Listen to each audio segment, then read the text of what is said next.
Imagine a ceramic pot housing a copper cylinder and an iron rod, all snugly nestled together. Was it an ancient battery, generating electricity in the era of empires? Or perhaps it served as a vessel for sacred scrolls, holding secrets lost to time. Some suggest it might have been used for electroplating, while others argue its purpose was more mundane. How did it work? What mysteries does it still hold?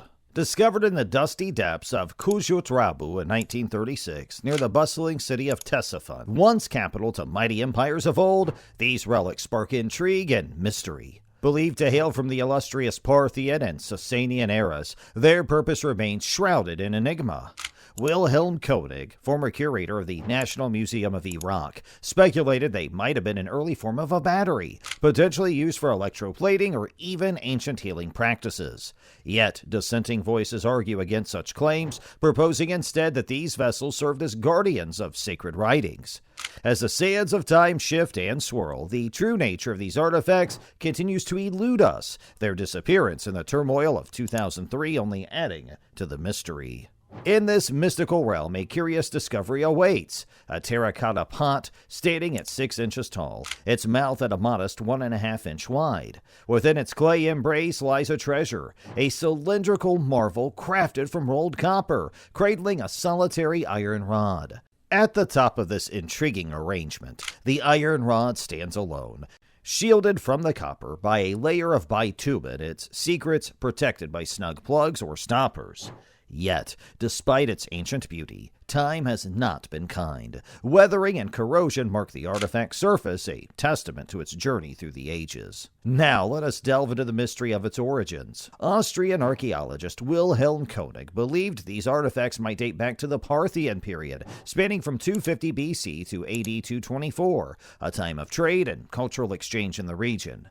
However, doubts linger regarding the accuracy of this dating. St. John Simpson of the British Museum's Near Eastern Department raises valid concerns about the lack of well-recorded excavation data, casting doubt on the artifact's exact age. Adding to the intrigue, the style of pottery associated with the artifact suggests a later Sasanian influence, ranging from 224 to 640 AD, a period of empire building and artistic flourishing. But where was this enigmatic artifact found? Reports from a 1936 excavation near Baghdad offer tantalizing clues. Albert Al-Haik's research places the discovery in an area northeast of Baghdad, just a stone's throw away from the city's bustling eastern Bund, a key location in Mesopotamian history. The artifact's journey from its ancient resting place to the modern world is a tale shrouded in mystery, waiting to be uncovered by intrepid scholars. As we ponder the significance of this ancient relic, questions abound. What was its purpose? Was it a tool of religious significance used in sacred rituals? Or perhaps it served a more practical function, aiding in everyday tasks of ancient Mesopotamian life? The questions may lie buried beneath layers of history, waiting to be unearthed by those brave enough to delve into the depths of the past. An excavation in Seleucia back in 1930 under the guidance of Leroy Waterman from the University of Michigan. Here, archaeologists uncovered 4 sealed clay vessels, each holding secrets from centuries past. 3 of these vessels, dating back to the late Fascinate period, 5th to 6th centuries AD, were sealed with bitumen and contained bronze cylinders wrapped in decomposed papyrus. While no writing could be deciphered on these fragile scrolls, the vessels themselves revealed intriguing details.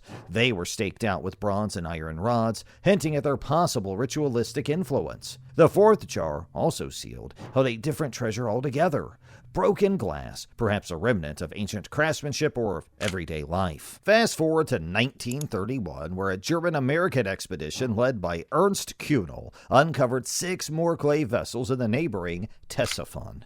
Among these finds were 3 sealed objects, each containing bronze rolls wrapped in decomposed cellulose fibers, offering glimpses into ancient communication and storage practices. Other vessels held sealed bronze cylinders, plates of lead coated with lead carbonate, and corroded iron nails, each with its own story to tell. While the discovery of a round coil of metal foil and paper sparked thoughts of ancient technologies like electrolytic capacitors, the missing counter-electrode left archaeologists puzzled. One such theory, proposed by Wilhelm Koenig, an assistant at the Iraq Museum in the 1930s, suggests that the artifacts may have functioned as a form of ancient battery. Koenig's hypothesis stemmed from his observations of finely crafted silver objects from ancient Iraq, which he believed were plated with thin layers of gold using an electroplating process.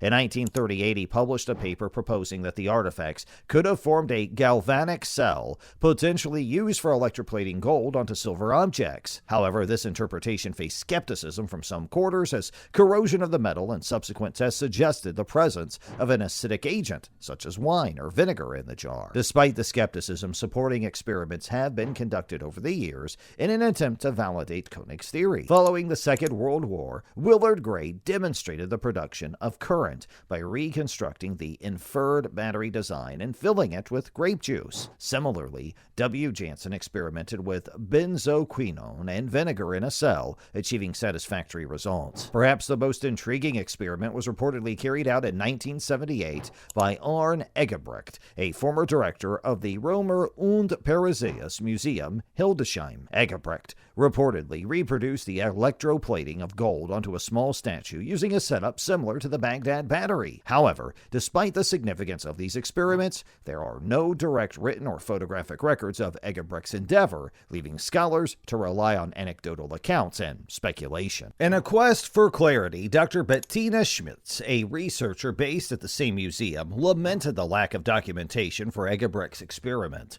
Despite extensive searches through the museum's archives and interviews with individuals involved in 1978, no concrete evidence has surfaced. This absence of documentation underscores the challenges faced by researchers attempting to unravel the mysteries of ancient technology. Without written records or photographic evidence, piecing together the puzzle becomes a daunting task, reliant on fragmented accounts and speculative reconstruction. Yet despite the uncertainties, the Baghdad Battery continues to capture the imagination of scholars and enthusiasts alike. Its enigmatic nature invites speculation and fuels debate, driving further exploration into the realm of ancient technology and innovation. As we continue to probe the depths of history, the quest to understand the purpose and function of the Baghdad Battery remains a tantalizing journey, filled with twists and turns, challenges, and revelations. And while the truth may remain elusive, the pursuit of knowledge continues unabated, guided by the enduring curiosity of humankind. A controversy revolves around the lack of electrical connections within the artifact itself. While the iron rod protrudes outside the bitumen seal, providing a potential contact point,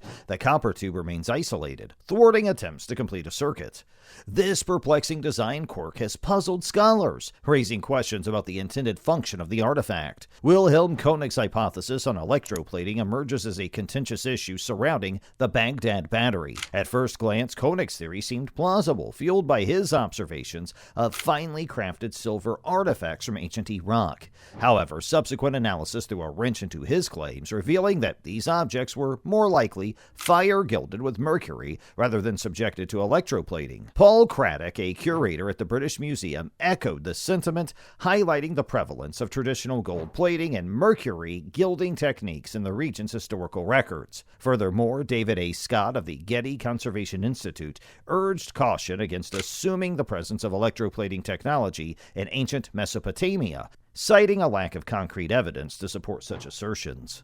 As the debate rages on, the veil of uncertainty surrounding Koenig's electroplating hypothesis continues to cast a shadow over the true nature of the Baghdad Battery. Paul T. Kaiser of the University of Alberta further challenged the electroplating hypothesis by highlighting the inefficiency of the Baghdad Battery's design for such a purpose. Egebrecht's purported electroplating experiment lacked documentation, leaving scholars to speculate on its validity. Was it intended for electroplating as Koenig proposed, or did it serve a different, perhaps more mundane function? The lack of conclusive evidence leaves room for speculation and debate, fueling the ongoing quest to unravel the mysteries of ancient technology. In ancient Mesopotamia, the Baghdad Battery captivates with its enigmatic aura. While some view it as a primitive battery or electroplating tool, others propose an alternative theory. Similar to vessels found in Seleucia on the Tigris, some experts suggest the artifact served as a sacred scroll storage. Sadly, amidst the chaos of the 2003 invasion of Iraq, the artifacts were looted from the National Museum. Professor Elizabeth Stone of Stony Brook University, a prominent archaeologist, notes the rarity of believers in the battery theory among her peers. As we continue to explore the mysteries of the past, the true purpose of the Baghdad Battery remains veiled, urging us to uncover its ancient secrets. So what are your views on this? Do you want to use this battery? Please do let us know in the comment section below and share with your friends and family. And for more great, amazing videos, subscribe to our channel. Thanks for watching.